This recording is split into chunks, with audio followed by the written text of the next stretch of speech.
So Sankranti 3 సినిమాలు వస్తున్నాయి. So మీకు ఏ సినిమా ఇష్టం, ఇంకా ఏమనుకుంటున్నారు అసలు? ముందుగా సంక్రాంతికి వస్తున్నామంటే నవంబర్ లోనే అందరికి డాకు మహారాజా అండ్ మన రామ్ చరణ్ గారి గేమ్ చేంజర్ ట్రిగర్స్ వచ్చేసినాయి కాబట్టి అందరు ఎక్స్ప్రెషన్ ఆ సినిమాల మీద హైప్ ఉండే. సడన్ గా ఎవరు ఊహించలా, ఈవెన్ వెంకటేష్ ఫ్యాన్స్ మేము కూడా ఊహించలేదు. ఏదో అనిల్ రావిపూడి అండ్ వెంకటేష్ గారి కాంబినేషన్ లో F2 F3 హిట్ అయినాయి కాబట్టి సంక్రాంతికి వస్తుంది ఒక క్యాజువల్ ఫ్యామిలీ మూవీ అనుకున్నాం గానీ ఒక పాట ఇంత హైప్ తెస్తుందని, ఒక సినిమాకి ఆ 2 సినిమాలు సమానంగా నిలబెడుతుందని ఎవరు ఊహించలేదండి. అదే సంగీతంకున్న ఉన్న పవర్ అనిపిస్తుంది. ఎందుకంటే డాకు మహారాజా, రామ్ చరణ్ గేమ్ చేంజర్ తో పాటు ఇప్పుడు సంక్రాంతికి వస్తున్నాం అందరి నోళ్ళలో నానుతుంది. దాని ముందు ఎవ్వరికి ఈ సినిమా మీద హోప్సే లేవు. అలాంటిది ఒక పాట అనేది సంగీతానికి ఎంత బలం ఉండేది అని మరోసారి నిరూపించారు భీమ్స్ గారు, రమణ గోకుల గారి వాయిస్ ని తెలుగు ప్రేక్షకులు చాలా మిస్ అయ్యారు. ఎందుకంటే అటు పవన్ కళ్యాణ్ గారిని మిస్ అయ్యారు, ఇటు ఆయన గొంతును మిస్ అయ్యారు. కాబట్టి ఆయన గొంతు ఇస్తే ఎలా ఎగబడి రీల్స్ ఎగబడి డాన్స్ చేస్తారు అనేది మళ్ళీ ఒకసారి నిరూపించారు అద్భుతంగా. ఇప్పుడు ఫోన్ ఆన్ చేస్తే చాలు గోదావరి గట్టు మీద చిన్న పిల్లలు కానించి పెద్ద పిల్లలు కానీ పండి ముసలి వరకు ఆ సాంగ్ కే డాన్స్ చేస్తున్నారు. అంటే ఒక సాంగ్ సినిమా గురించి మాట్లాడుతుండనేది నా అభిప్రాయం. అప్పట్లో కూడా చిరంజీవి గారు ఒక స్టెప్ వేస్తేనే థియేటర్ మొత్తం హౌస్ఫుల్ అయ్యేది.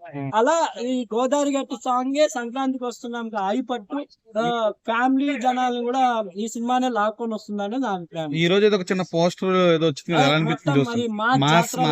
మొత్తం వెంకటేష్ గారు పంచలోనే సంప్రదాయం పరంగానే ఆయన మొత్తం సినిమా మొత్తం పంచలోనే కన్నా ఒక మీను సాంగ్ లోనే వెంకటేష్ గారిని అనిల్ రావిపూడి గారు చూపించడం జరిగింది ఘర్షణ లుక్ లో. చాలా బాగున్నారు. చూడాలి ఈ 2 సినిమాల పోటీకి సంక్రాంతికి వస్తున్నాం తట్టుకోగలగా అంటే 100% గోదావరి గట్టు చెప్పేసింది తట్టుకొని నిలబడుతుంది అని. 100% 2 సినిమాలు రిజల్ట్స్ వచ్చినాకే ఈ సినిమా రాబోతుంది కాబట్టి అందరి అంచనాలు ఒక ఫ్యామిలీ పరంగా దాని రోజుల తర్వాత పుష్పాటి ఫ్యామిలీ చదివినా ఎక్కడో కొంచెం వల్గర్ ఉందని చిన్న పిల్లలు చూడకూడదని చూసిన వాళ్ళే చెప్తున్నారు.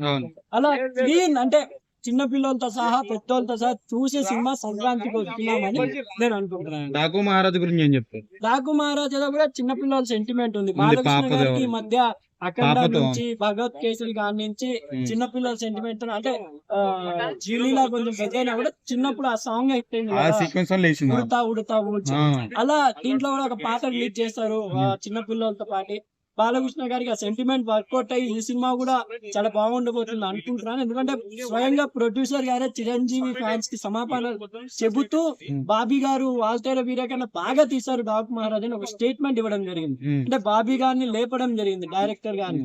అంటే చూడాలి, ఎందుకంటే ఆయన స్వయంగా చూశారు కాబట్టి ఆ విజువల్ ఎఫెక్ట్స్ లో బాలకృష్ణ గారు ఎలా ఉండబోతున్నారు. ఎందుకంటే చాలా రోజుల తర్వాత ఎన్టీఆర్ గారు చేశారు బొబ్బిలి సినిమా అలాంటి గెటప్ లో.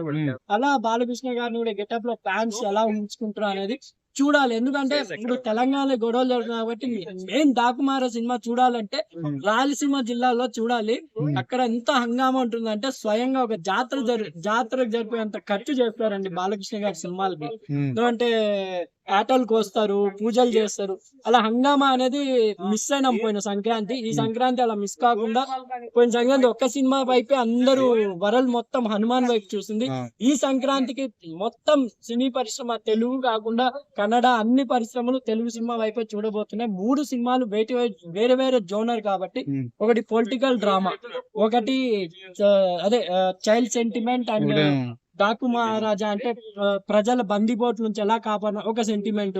సంక్రాంతికి వస్తున్నాం ఇంట్లో వెళ్ళాలి వంటింట్లో ప్రియాలి టైప్ వెంకటేష్ గారి ఫ్యామిలీ ఓరియంటెడ్ మాదిరి కనిపిస్తుంది. ఎందుకంటే ఎక్స్ లవర్ అంటున్నారు, వైఫ్ అంటున్నారు. లిరిక్స్ కూడా మీరు గోదావరి గట్టు వింటే మొత్తం డబల్ మీనింగ్స్ ఉన్నా కూడా అంత వినసొంపుగా ఇచ్చారు. నిజంగా ఈ 3 సినిమాలు వేటి జోనర్స్ కాబట్టి ఈ 3 సినిమాలను కూడా ఆదరిస్తారని నా నమ్మకం. గేమ్ చేంజర్ గురించి ఏం చెప్తారు? ఈ 2 ముందు రిలీజ్ అవుతుంది. గేమ్ చేంజర్ అయితే